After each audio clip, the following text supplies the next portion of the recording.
My name is Dale Caldwell. I am the executive director of the Rothman Institute of Innovation and Entrepreneurship and also a professor at Fairleigh Dickinson University. And we're honored to have Al Titone, the district director of the New Jersey district office at the U.S. Small Business Administration. Al, who I'm just getting to know, is a great guy. He's really at the heart of this storm of working with small businesses. And so what I want to do is just kind of kick it off and give some perspective first on the Institute and then where we are. So let me see here if I can go down. Okay. So again, our mission is to research, promote, and support entrepreneurship with a special focus on family and veteran businesses. We wouldn't exist without our supporters, the TD Bank Charitable Foundation, Provident Bank, Sun Trust, and CIA&J, Commerce and Industry Association, New Jersey. I think Tony Russo will be joining us, and I think many folks on the call will be from CIA&J, which is just a great chamber. Some of the programs that we have, we've been around 30 years. We have student entrepreneurship programs, really helping students with entrepreneurship. As I just mentioned, I teach a class called Family Business Management, and we are participating in a university pitch program where most of the major universities in New Jersey participate, which I think they have this afternoon is the finalists. We have something called a Family Business Alliance, which has been around 30 years, where we provide support and counseling with family businesses. We've had for 27 years Family Business Awards, where we identify the outstanding over 10 million and under 10 million family businesses. So we're actually taking applications. So if any of you are family businesses or know one that is extraordinarily successful in this time of crisis, please let us know. We also have a program going on now called Veterans Launching Ventures, where we help veterans or family members of veterans with business ideas to develop their business plan and develop hopefully a successful business. And then we have a small business series where we work with various groups to have some outstanding sponsors. Since then, we've really, because of the crisis, we're doing everything virtually, of course. And this Family Business Friday call, our weekly Zoom program, has been around for, Sue, what is it, 6 weeks now? I think it's 6 weeks that we've been doing this. And we have amazing people like Al. We have some accounting firms, legal firms. Next week, we have Tim Sullivan from the EDA. So these are folks who are really at the heart of what's going on during this crisis. We also have started these leadership roundtables where we have usually 5 or 6 CEOs in a room, and we have confidential peer coaching where I'm a certified coach, but we have a lot of the CEOs coaching each other. And we're looking to start this next Wednesday. So if anyone is interested, please reach out to us at rothman@fdu.edu. This is such a difficult time, and it's good to talk to other CEOs who are going through the same thing. We found that to be very, very valuable. We also have, with the FDU polling group, we have a very successful polling group within Fairleigh Dickinson University. We're doing a small business poll targeted at small businesses under 100 employees. And so this is, if anybody wants this PowerPoint, I'm happy to send it to you if you reach out to us at rothman@fdu.edu. So this sign is all too familiar for many of us on the call, that small businesses have been closed down because of this pandemic. You know, we're in an unprecedented time, but I like showing this chart, as I've done in weeks past, that to really compare the crisis in 2008, 9, and 10, where the maximum unemployment was about 700,000, versus now at 2020, which you'll see is $30.2 million. And you say, well, why is it so bad now? Well, it's so bad now because it's impacted small businesses.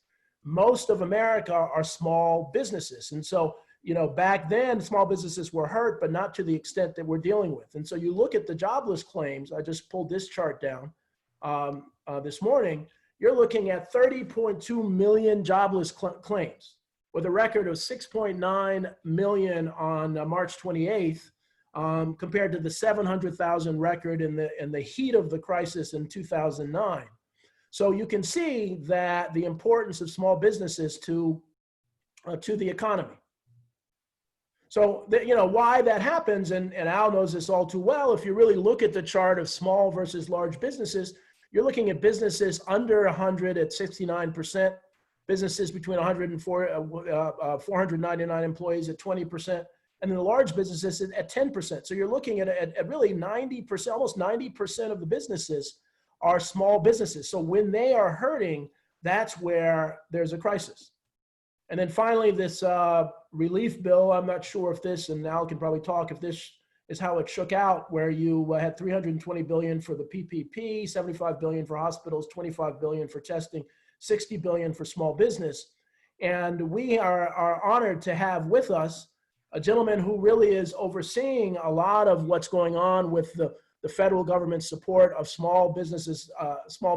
As I mentioned, Al Titone, the district director of the New Jersey district office at the U.S. Small Business Administration, is here. And Al, I will stop sharing, and hopefully we can share your presentation. Oh, there I am. There, okay, let's see.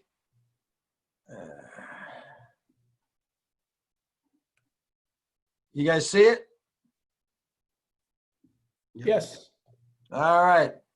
Okay, so what I'm going to do today, folks, is I'm going to do two things. First, I'm going to go through the two main programs that are active under the current situation. I'm going to talk to some other things that have come up over time. One of these slides are a little bit outdated, but I will make corrections as I go. As I'm sure you can all imagine, it's been a little busy. I haven't had time to adjust the slides, but the differences are minor. First thing I'm going to talk about is the EIDL loan. Now, just to be clear, EIDL is economic injury disaster loan. So it may be called disaster loan. It may be called EIDL. It may be called economic injury. They're all referring to the same thing, okay? Just background information, this started as what was called an administrator disaster declaration, meaning that each state had to individually request the disaster declaration. New Jersey actually did a great job. The NJEDA did a great job of getting theirs in. This is not something that happens a lot here on the East Coast. And people were initially complaining how West Coast states were getting ahead. It's not that they were getting ahead for any reason other than that they do a lot more of those out there. Because if you've ever noticed, they have a lot of different emergencies that happen. So that's what happened with that. We got ours in a couple of days before they made it a national. So the economic injury disaster loan, pretty much everyone is eligible for. All right, if you have a small business, whether it's a not-for-profit or otherwise, everyone is pretty much eligible for the economic injury loan, the disaster loan.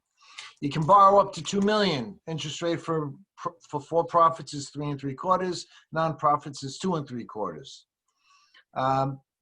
The eligibility is going to be dependent on size and, to a degree, your current status. The funds can be used for pretty much any normal business practice. What they cannot be used for, and I'm going to go through this a couple of times, both here and in the PPP, you cannot try to replace lost sales with them or profits or for expansion. That's not what these loans are for. The EIDL loan in particular is to help keep you on your feet through the disaster. So what's the EIDL advance? For most of you, when you applied, you went through the application. Towards the end of the application, asked you if you wanted an advance. To date, I don't recall, I haven't heard of anybody that said, no, I don't want an advance. And what happens is at the end of the application, I'm actually going to go through the application briefly at the end, just so everybody can see what it looks like if you haven't done it already. You need to request it, and basically they ask for your bank, your account number, and your routing number. Everyone is eligible for the advance that applies, and the advance is forgivable. We don't use the G word, the grant word at SBA, because generally we don't have grants, but this is what we call a forgivable advance. So you'll get an advance. The advance is up to $10,000. It is not $10,000 across the board, which 6 weeks ago, that's what they were saying. It's about $1,000 per employee. So if you're a sole proprietor or an independent contractor, you'll still get that $1,000. This is what you can use it for. Fixed debts, payroll, accounts payable, and other bills that you would normally pay. Again, You cannot replace lost sales with profits or use it for expansion. And this, I don't remember if you can see my little cursor here. There's no requirement to repay the advance even if your disaster loan application is denied. So, and the disaster, I normally tell people always to apply anyway, because whether or not you get it, you know, it's worth the attempt. And in the end, you don't have to keep it if you don't want it. But with this, and this is only for this disaster, this has never happened before, you can get this advance and it's forgivable. Disaster loans are different from regular loans in that it's the only loan SBA still does directly. So it actually comes from Treasury through the SBA to you. Most of our other loans are done through lenders. You can apply for it here. Now, right now it is closed, so it is not taking new applications. What they are doing, just the background information they're going through, they had hundreds and hundreds of thousands of applications for this. Keep in mind, this was a system originally designed for maybe a couple of hundred applications over time. After Katrina, they upgraded it. After Superstorm Sandy, they upgraded it again, but they got a few 100,000 within the first couple of days. So they're a little bit backlogged, so they're going through that, but I understand they're also upgrading its ability. So if it comes back online, you'll be a step ahead by going through this. You don't have to take the loan if it's offered. Collateral is going to be required for loans over $25,000, but these next couple of points are actually very unique to the COVID disaster. They're not going to take any real estate as collateral. They will take business. They will put a lien on business collateral, but under normal circumstances, all SBA loans requires a personal guarantee and personal collateral if it's available. In this case, they are not going to take personal real estate. Personal guarantees will be required for loans greater than $200,000, but again, that is much larger than normally. Normally, their personal guarantees are over $25,000. You can have an existing. Sorry, spent a lot of talking over the last month. You can have a current disaster loan and still qualify for this loan, assuming all the other criteria is met. But you cannot combine them, and let me explain why. Normally under SBA rules and our normal lending programs, there's an overall max. So you can have multiple SBA loans, but there's a max of how much you can do. It's usually $5 or $5.5 million. For the disaster loans, because every disaster is unique, there is no combined maximum. So if you had 2,000 for Hurricane Irene and you had $2 million for Hurricane Irene, you had $3 million for Superstorm Sandy, you could still have $2 million here. The difference is you cannot combine them. Everything, they will remain separate. So you will have separate loans if you have this and another one. Who's not eligible? Big agriculture enterprises are not eligible, mainly because they have access to government assistance through other programs, usually the USDA. If you are in illegal activity, and that includes marijuana, folks, marijuana is still illegal at the federal level. If you have a marijuana business, I'm sorry, you're not going to be eligible for this. If you're a gambling business, casinos, racetracks, etc., you are not eligible for this. Now, this last point has actually changed a little bit. If you derive more than 50%, not a third, but more than 50% of your annual gross revenue from legal gambling activities, you will not be eligible, which means if less than half of your annual revenue is derived from gambling activities, you can still qualify for this loan. And again, this is a big exception for the COVID loan. How do you apply? When it opens, when and if it opens, you will go to this website, assuming they don't change it. I don't see why they would, and you'll fill out the application. In theory, you can apply on paper. I strongly, strongly, strongly suggest you do not do that. You will run out of time. You'll go way to the back of the line. You get on here. I actually did it when they first came out with the application a couple of weeks ago. I went online, made believe I was a business. It took me less than 10 minutes. And no, I didn't finish the application, and I didn't take any money, in case anybody of my superiors are watching. So we have resource partners across the state that can help you. Our small business development centers, our SCORE offices, our women's centers. They can help you put your financials together. They can help you, in some cases, even with the application. Certainly SBDCs and our women's centers can do that. But they can all help you, like, kind of get an idea and get your financials together and everything else you're going to need. You can use these links if you like, but also if you go to sba.gov/NJ, that's the local SBA site for New Jersey, and you'll see a big picture will come up, and you will see there's a big blue box. On the lower left-hand corner of the big blue box, you'll see a link for, I believe it says New Jersey NJ Resource Guide or Resource Guide. Click on that. It'll have, it's the latest one. It actually just came out about a month and a half ago. It has all our resource partners across the state who can assist with this. So you click on the site I had earlier, and this should come up. Please note, make sure it says this in red here, COVID-19 economic injury disaster loan application. Believe it or not, unfortunately, there's still other disasters happening all over the country. You want to make sure it's this application because there's a lot of special elements in this that are not in any of the other disaster applications. This is where people make the mistake. This is one of the biggest problems and mistakes that people made. Read through all the descriptions and make sure it applies, whatever's closest applies to you, that's the one you check. Most small businesses in New Jersey would fall under the first one. It doesn't mean it's the best one for you. So if you're a sole proprietor or you're an independent contractor, this would apply to you, but that's not the one. The first one would apply to you. That's not the one you want to check. You want to check the second one because that triggers other forms to come up that wouldn't necessarily be included. So each one triggers different forms and different questions to help make you as eligible as possible for the loan. So you really want to make sure that you do the right one here. This next one is also critical. You have to basically be able to check all of these things to qualify for the loan. If you cannot check all of these things, you will not qualify for the loan. Be honest.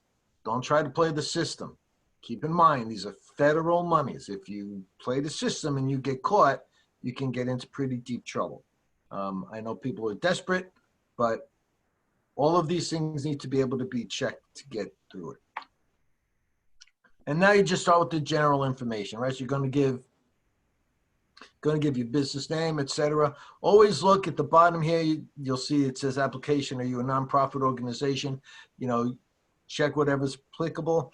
There's a couple of pages. There's one on the next page too, where they'll have these yes/no questions. Again, you want to be honest there because it's going to trigger different questions and different pages for you. See, again, at the top of this page, you were a franchise, yes or no. If you say yes, it's going to have other forms for you to fill out. Okay, and this is just general, you know, if it's starred, you got a red star, it needs to be filled out. Same thing, all the business information. Okay, this is, make sure you get all this stuff right, your business email, when your business was established, etc., because that's going to come in later.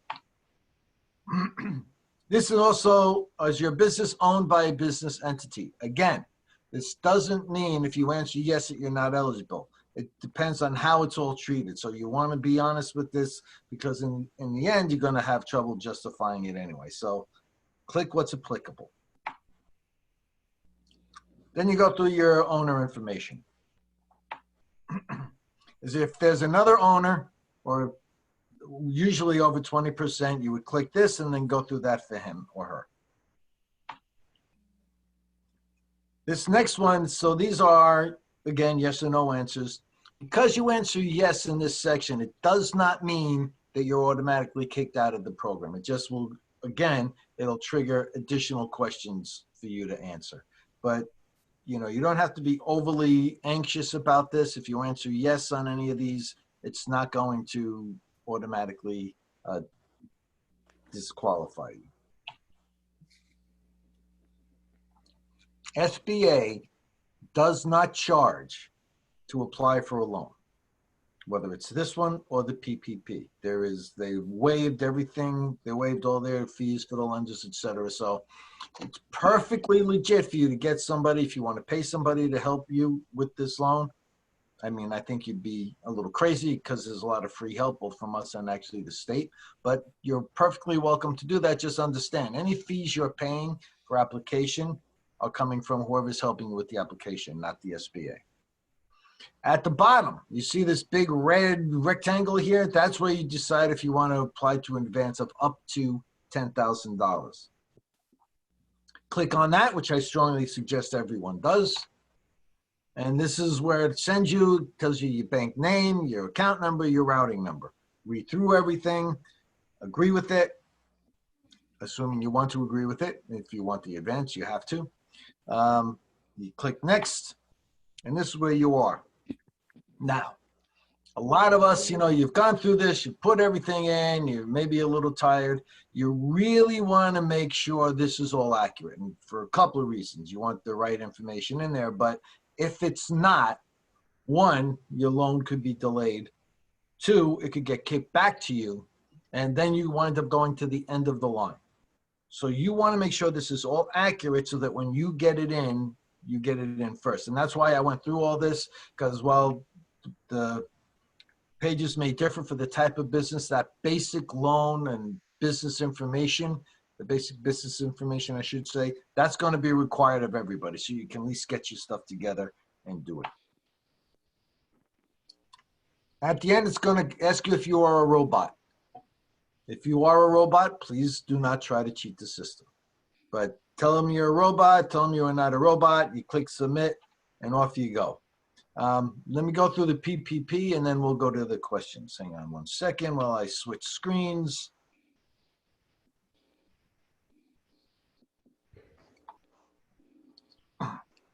Okay, Payroll Protection Program.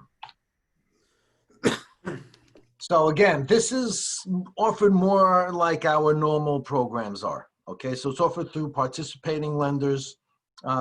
When this started, New Jersey had about 60 SBA approved lenders. I believe we added over 20 specifically for this program since then. And they seem to be really processing quite a few loans now, so that's good. This is a way to find the local lender that's doing the program. There's also a link.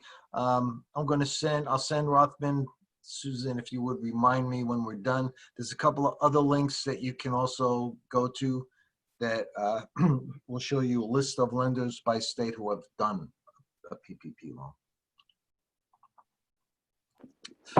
The idea here is to keep people on the payroll. We'll go through what payroll means, but one of the biggest questions we get, especially here in Jersey, the state has required me to close. I don't have, the business is not open. Do I still need to pay the employees? The answer, of course, is yes.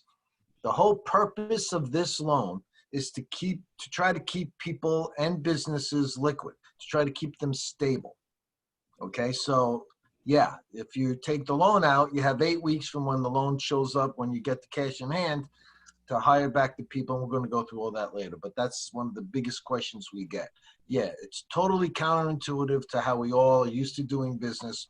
Why am I paying people when they're not working? Well, that's what this is for. So what can funds be used for? 8 weeks, up to 8 weeks of payroll costs, which includes benefits. You can also pay interest on mortgage, rent, utilities, etc. This is an old slide, as I mentioned. Anybody can apply at this point, independent contractors and self-employed included. So these are the terms. The maximum amount of the loan is $10 million. Interest rate is 1%. The first payment's deferred for 6 months. Loan maturity is 2 years, 24 months. Keep that in mind. There's no collateral requirements. There's no personal guarantee required. There's no borrower lender fees payable to the SBA. This is all special things that does not happen under a normal SBA loan. The program is available through June 30th. How's the loan going to be forgiven? If you use at least 75% of what you borrowed for the payroll expenses, the entire loan will be forgiven. Okay, and again, it's based on maintaining or quickly rehiring employees and maintaining salary levels. I'm going to get back to this because there's a lot of questions around that. Who's eligible? Small business with 500 or fewer employees or certain NAICS codes can have more or can have more income. It depends on the NAICS code. But I will tell you now that SBA, anything over $2 million, SBA is checking closely. So this is obviously for reasons that, happened over the first tranche of money. Anyway, also nonprofits are eligible, veterans organizations, faith-based organizations, sole proprietors, self-employment, independent contractors, everyone pretty much, as long as it's a legit business, is eligible for this loan. You will owe money if you don't use the loan for anything other than payroll, business costs, and all the things listed. You can all read. If you use less than 75% of the loan for payroll costs, or if you maintain borrower, staff, and payroll at less than February 15th, 2020 level. So let me, before we go to the qualifying for loan forgiveness, let me touch on a few of these things because this is where a lot of the questions run around. 75% is for full forgiveness. So let's say, I'm going to make the math easy because I'm not particularly good at mental math. So let's say it's $100,000 you borrow, right? And for whatever reason, you couldn't get people back to the level they wanted, but you could do part of it. So instead of $75,000, which would give you full forgiveness, you can only use $50,000 of the money. That's okay, because that $50,000 will still be forgiven. But the other 50 grand will have to be paid back at 1% interest over 2 years. So please keep this in mind when you're applying for this. If you can't reach that 75%, you're going to owe that money over 2 years.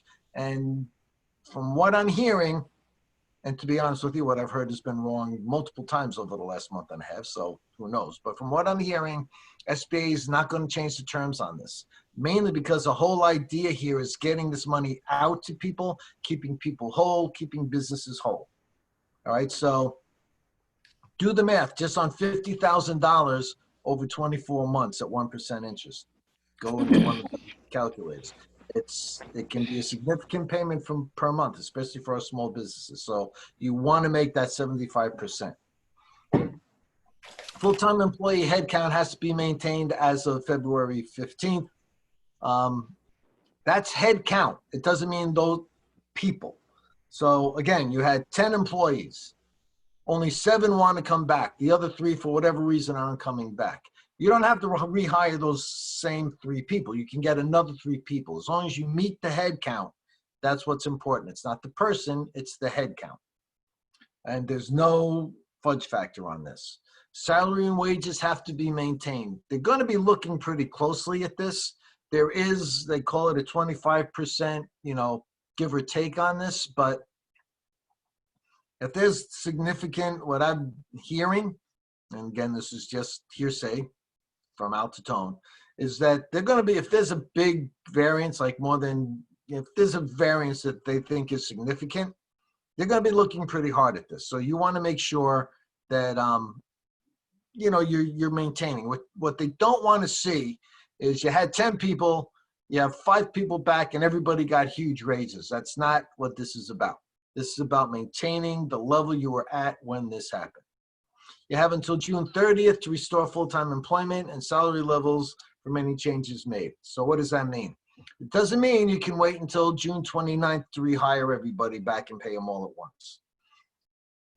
Okay, it means that you have 8 weeks from when that started. So as quickly as possible.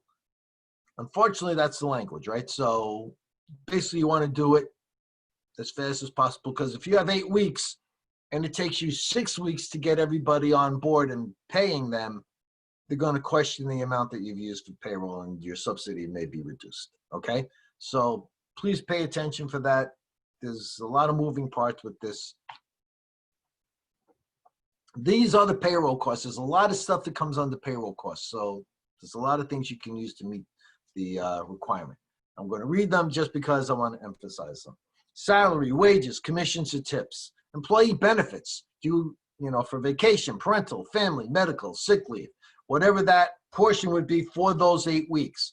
You cannot use it like, okay, well, I pay part of their sick leave. I'm going to use this. If I can't get everybody back, I'm going to pay everybody sick leave for the year with this money. No, it's how much would you pay for that 8 weeks.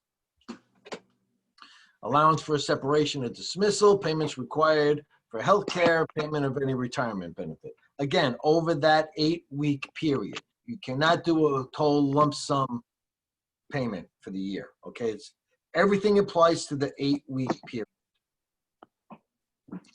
For sole proprietors and independent contractors, wages, commissions, income, or net earnings from self-employment would all count. And at this point, I'll stop talking and see how many questions I can answer. Al, thank you so much. Well, that gave a lot of answers. We got a lot of questions, but Tony Russo is from CIA&J is our partner. And so, Tony, I wanted to ask you to ask a couple of the first questions, and then I'll take the questions off the chat box. And let me say initially, we may not get to all of the questions. We're going to ask you to send your questions to rothman@fdu.edu, and we'll send them to Al, and we'll get you an answer. Yeah, Tony. Yeah, thank you, Dale. Al, thanks for being on today. Great job. One of our members wanted me to ask you on that salary, and it looks like from one of your slides, for that 8 weeks, she wanted to know if she paid her employees a bonus for coming back to work or staying on. Can that count towards the forgiveness?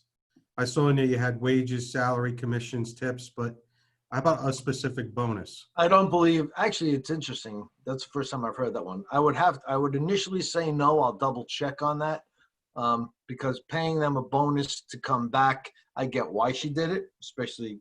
No, I'm sorry, not to come back. She didn't furlough anybody, but she based her salary, I guess, on the application. You can go back to your fiscal year 19. So right. It was a higher payroll back then. So she didn't have to furlough anybody, but Is she a seasonal business? No, it's a manufacturer all year round.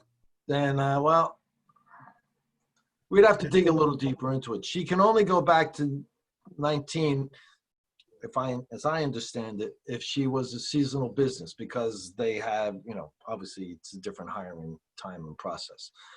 If she's a year-round business, she had to be February 15th of this year. So right. Okay. There's a number of questions on that information, but generally, if it's something that she would have done normally, okay, for that 8-week period, she'd have to divide it out for the 8-week period. Because generally, if you give a bonus, you're giving a bonus for the year, right? So you got to take the 8-week period out. Okay. Any other question, Tony? No, that was good. That was Good. it. So we're getting a lot of questions, Al, about the tax requirements. Is EIDL a 2020 tax? Is it, can you talk about some of the tax requirements? I can't talk to any tax. I don't, what, Not sure. Okay. Tax on the EIDL monies? Yeah, I have no idea. Okay. Talk to your account. We're getting a lot of questions about, when are they going to get their money? So, if, they from the bank, they heard they're in a pre-close status, but what does that mean? Do you know what a pre-close status means? That their bank told them that? Every bank has their own language. Bottom line is it means that they haven't put it into the SBA yet. Mm-hmm. Generally the banks will, unfortunately, there's no standard for this. Okay, right. So every lender is doing a different thing. But that language tells me that they have not yet put it into have not yet submitted it to SBA. Okay. But with the PPP, I'm going to be honest with you, almost all the information is going to have to come through your lender or your bank, whatever, because we can't see that information. We don't see anything until it's either been approved or declined. Can So you we apply can't on the follow. Can you apply on the SBA site for the PPP? No. It has to go through a lender. Okay, it has to go directly through a lender. And the other question, and over the last few weeks, we've had this, can you apply to multiple banks?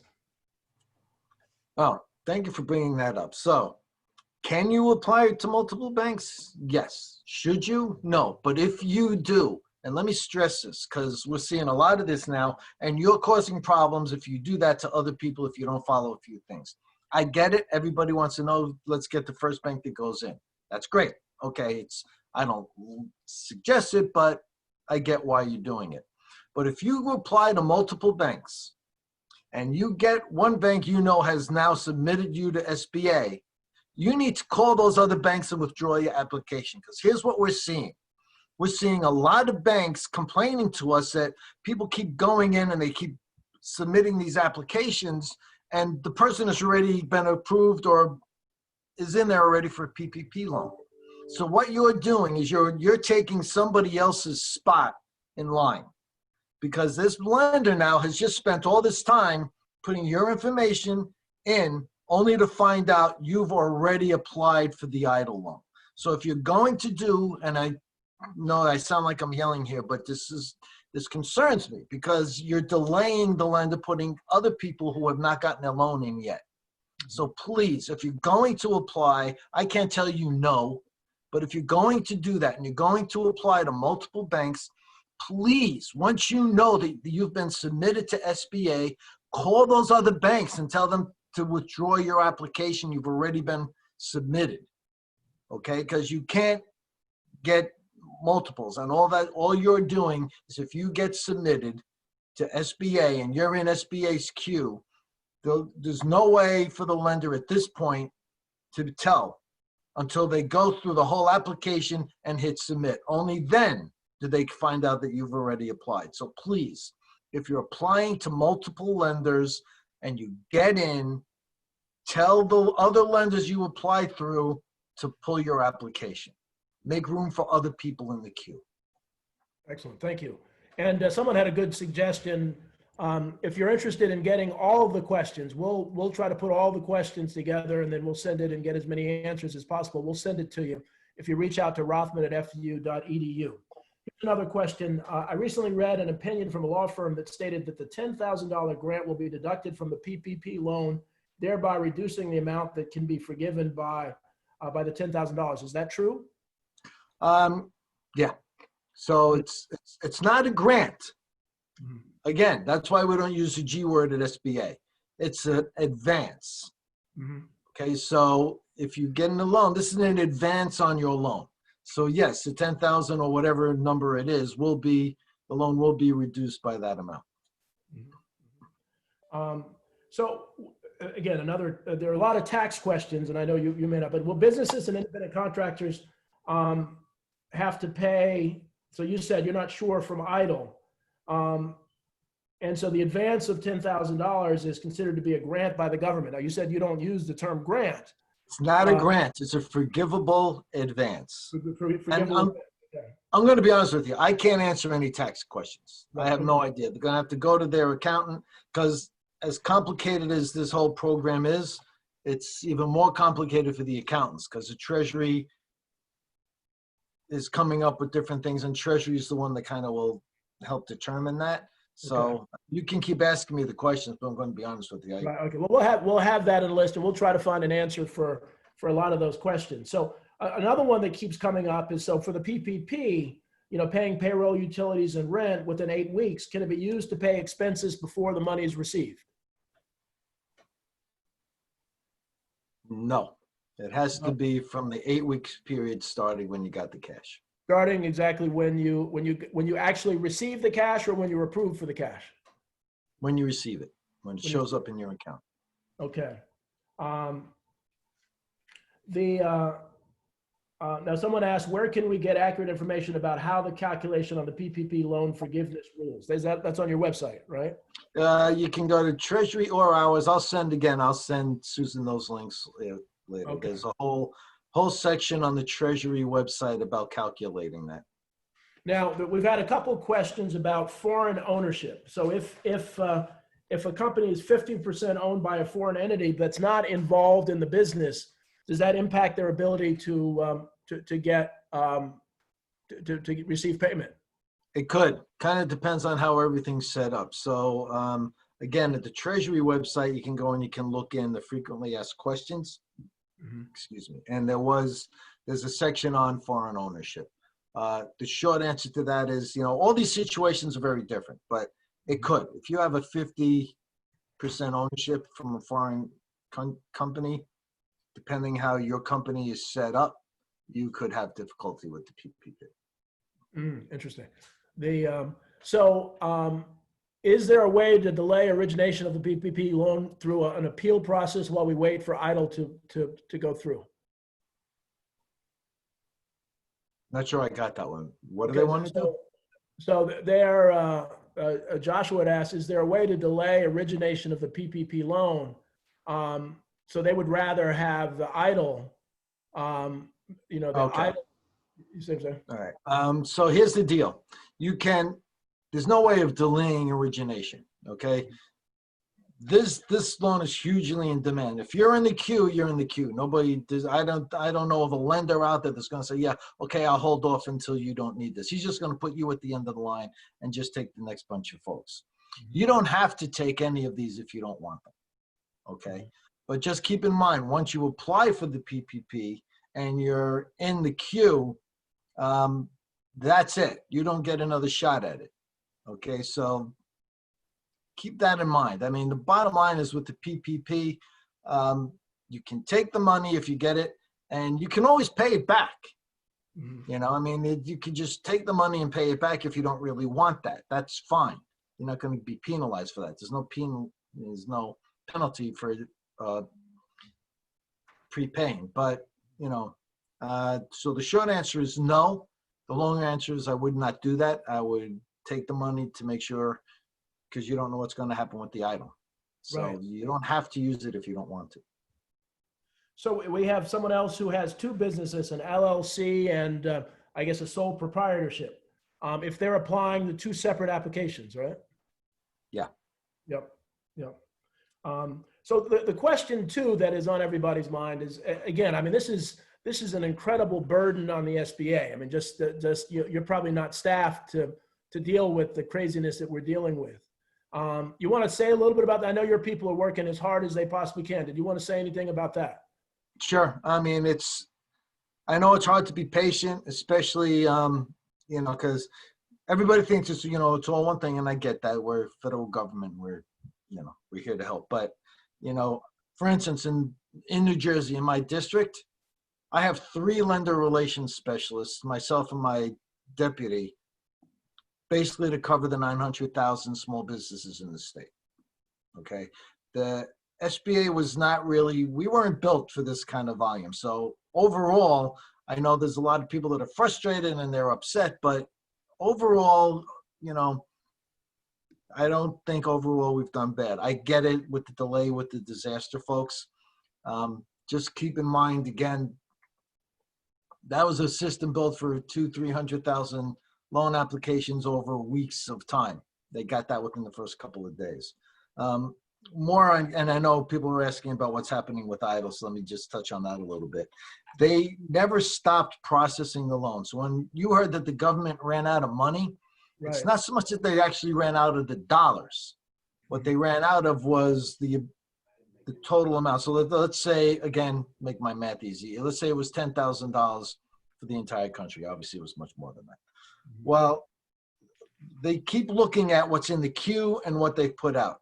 And when they closed it for new applications, it was because they looked in the queue and they said, well, we've done $7,000 and all these other applications are going to do more than 3,000. So we stopped taking applications.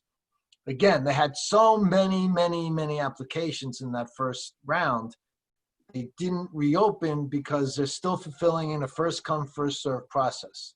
And if and when they reopen, I suspect that will just continue. You'll be able to make an application, but then you go to the back of the line. On the older applications, there are two things. When you applied, if you got an application number that started with a 3, you're fine. You're in the queue. I can't tell you whether or not you'll get it. They process them, but you're in the queue to get one. If you were one of the really early ones and your application started with a 2, you should have been told to reapply. Not so much that you're still, from everything I've been told, because there's big rumors about this, you still qualify, you're still in line for the loan, but you won't get the advance. What we were telling folks is reapply. It's not going to stop your place in line, and you can still get the advance. So if this opens up and you were an early applicant and you hadn't gotten your money yet, you can still apply. Okay. Someone asks, did I hear correctly? If because of COVID, I already had debt on my credit card and I haven't gotten the EIDL or PPP yet, once the money comes in, I can't use it to pay the past credit card debt. That is correct. Clarification on that. Okay. Now, again, the other question that I've gotten a lot is a lot of publicly traded businesses have gotten this money. Now is that because of the banks, or talk a little bit about that? I want you to publicly kind of tell people what's going on. I'm sorry. Well, there are a lot of big businesses, publicly traded businesses, have received. In fact, I saw something today. They received $1 billion of this. Again, I don't know if that's true or not. So what?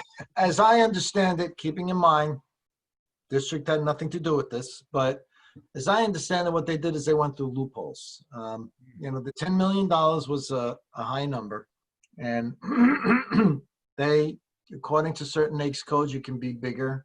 A lot of them have partially owned subsidiaries, so those subsidiaries could apply. So yes, in the first tranche, there was a fair amount of money that went to what all of us would consider big businesses. The SBA is kind of going back at this point to a lot of those businesses, and if they haven't already volunteered to give it back, the SBA is going to them and say, hey, look, you're well funded. I know legally what you did was legal, but how about giving us back the money?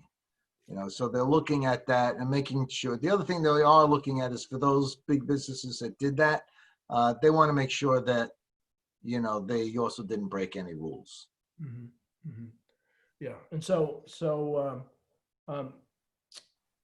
one of the things, now I don't know if you can ask, there are a couple of HR questions.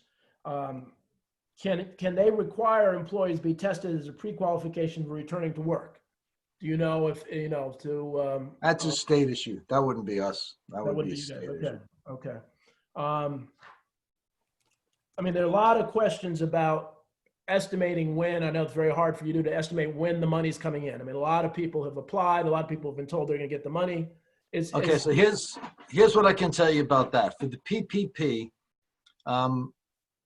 once your loan is submitting and everything is correct in the loan, because the other thing you got to remember, so the banks submit the information, SBA may come back and ask for more information. And that's fine. That does not change that does not put you to the end of the queue. You just, as soon as from what I'm hearing, as soon as the application is complete for the PPP, people are getting their money within 3 or 4 days. Okay, so once a completed application is received by SBA, you get your money pretty quickly. It's that application process that can take time for the PPP. For EIDL, there's no way of telling. They're still processing. They've been processing. It's on a first come, first serve. I've been hearing from folks, especially over the last 4 days, about money hitting their accounts and then the agency contacting them for to fill out the loan paperwork. So it's coming, but for the EIDL, I can't tell you. For the PPP, again, you got to go to the bank. They'll be in the best position to tell you if you have been submitted. But again, watch the language from the bank, because unless it's been submitted and accepted or some version of that by the SBA, that probably means you're just in their queue to submit to the SBA. One of the things that, Bill Schuler made, one of the things we've learned over the last few weeks is your relationship with your banker is so critical at getting the process. And so this person was saying that my clients report that they're local, smaller banks and where they have had the most success in getting the PPP. But it's really, even the big banks or small banks, it's all about having those solid relationships. So it's important, SBA doesn't control it. It's important to have that kind of relationship. And also, we know you can't answer a lot of the tax questions, but I have a lot of the tax questions. Tony, you want to say a little bit about the event you're having to deal with some of the tax implications? Yeah, thanks, Dale. On May 13th at 11 a.m., if everybody wants to bookmark it, and I'll send it through Dale and Susan, but one of our accounting firms is going to have about a half-hour session just on the tax implications of CARES. So if anybody has any tax questions about the PPP or EIDL, you could join our event on, again, May 13th at 11 a.m. and we'll send you the information. Thanks, Dale. Perfect. Thank you, Tony. As I said, we have a partnership with CIA and J. So one of the questions, Al, is there any tip on a particular time to apply in the day? Is there, does your staff, is it in the morning? Is it in the evening? I've gotten that from a lot of people.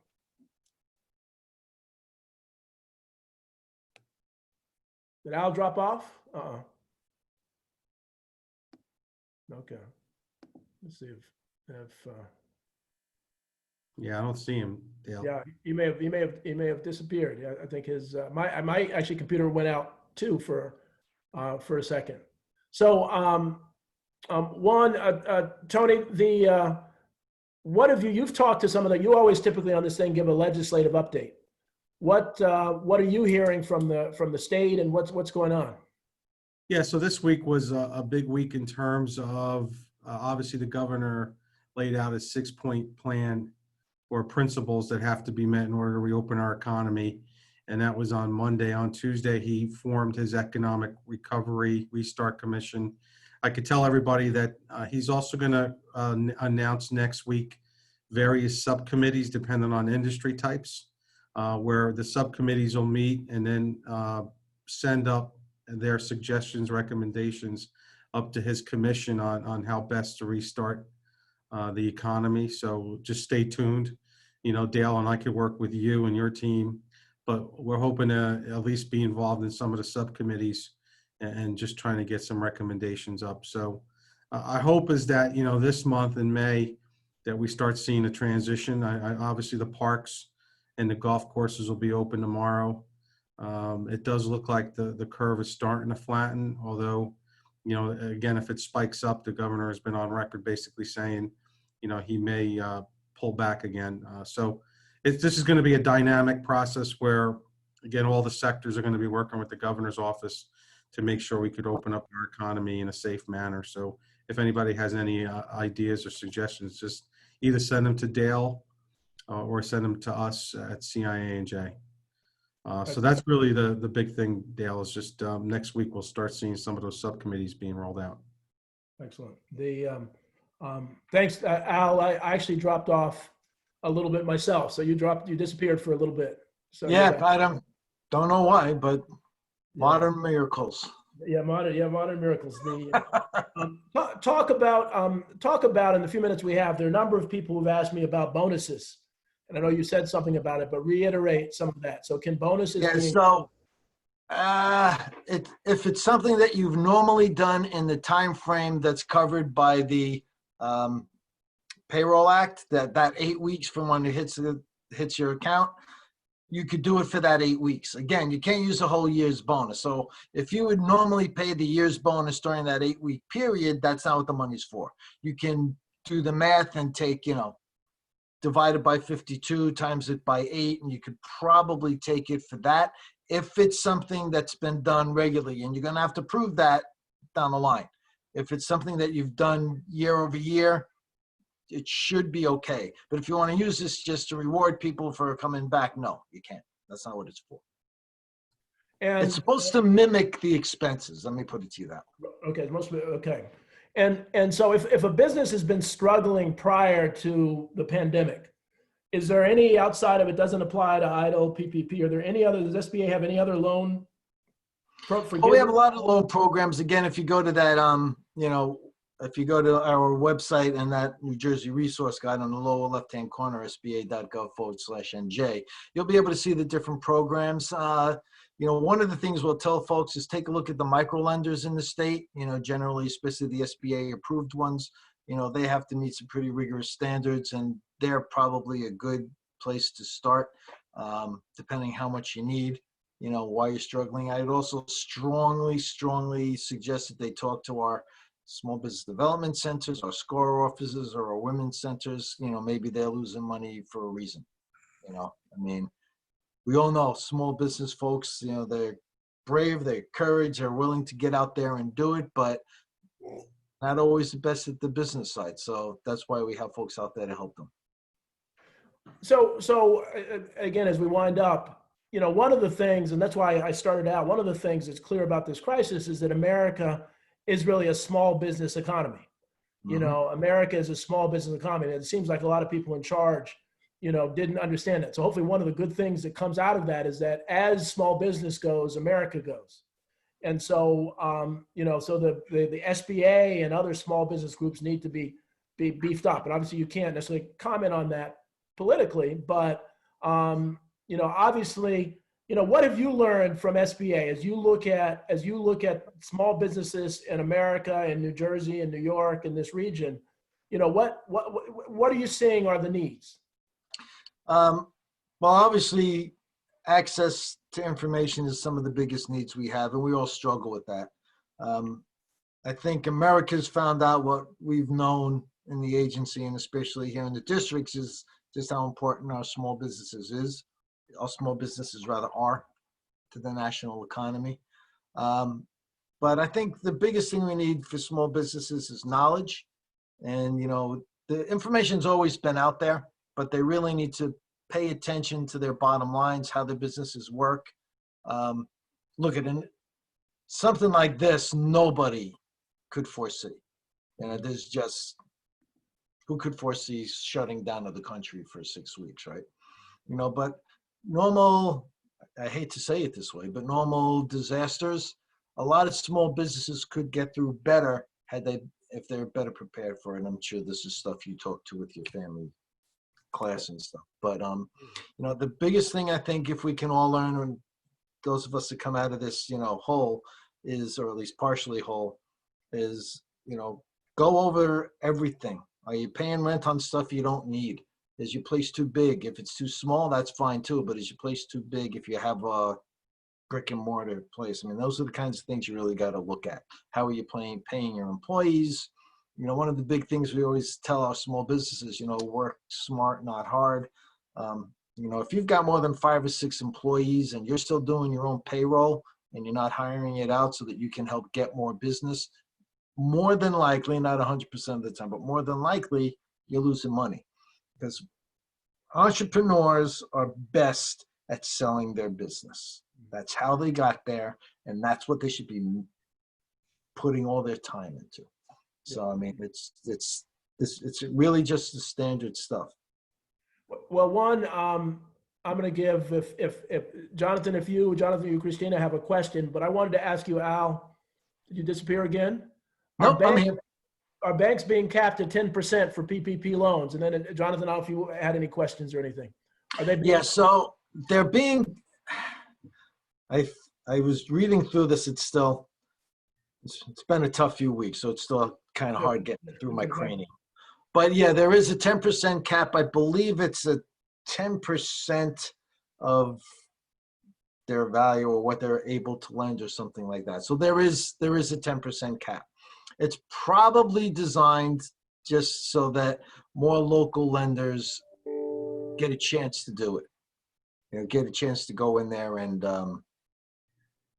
and lend. Gives more local folks a chance. Excellent. Good. Jonathan, do you want to say anything before we go?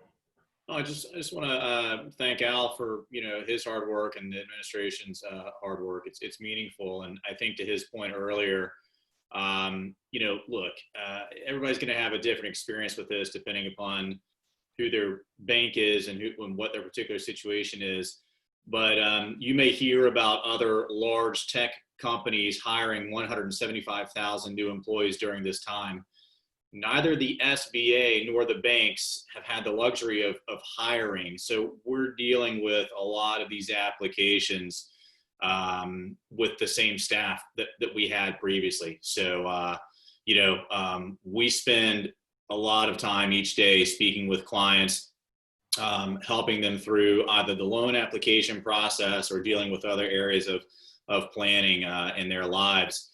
And there's still just, one of us before they didn't hire lots of other versions of us going into this. So we're doing our best at our bank. We literally have people working 24 hours a day, submitting applications in shifts around the clock. Wow, that's amazing. So there are a lot of specific questions we didn't cover here where we can actually cover that are unique to your case. We wanted to cover a lot of the generic questions, but I'd like all of you just to thank Al for your time. We appreciate there are a lot of places you could be, but thank you. You gave us a lot of good information. Remember, if you want some additional questions answered, Rothman at fdu.edu. We'll put together a list of questions. We'll get some answers to you. And good luck, everybody. This is a tough time, but there's a bright future ahead. Al, anything else you want to say to end? No, I just want to thank you all for having me on. I really appreciate it. If you want to consolidate questions to send to me, I'd appreciate that. Just kind of group them up. But yeah, folks, and everybody out there, look, good luck, best of luck. We are working. We're trying to get this loans through, as Jonathan said. We are still working with the same staffs we had 2 months ago. So thank you and best of luck to everybody out there. Yeah, Thank you very much. Thank you. Thank you, Al. Appreciate it. Thanks, everyone. Thanks, And Dale. again, next week we have Tim Sullivan from the Economic Development Authority, who will be good. Thank you very much, everybody. Thank you, Dale. I just sent the Bye. email. Thanks. Email address. Thank Very you. good review. Thank Thanks. you. Take care. Take care. Bye-bye. Bye. Bye-bye.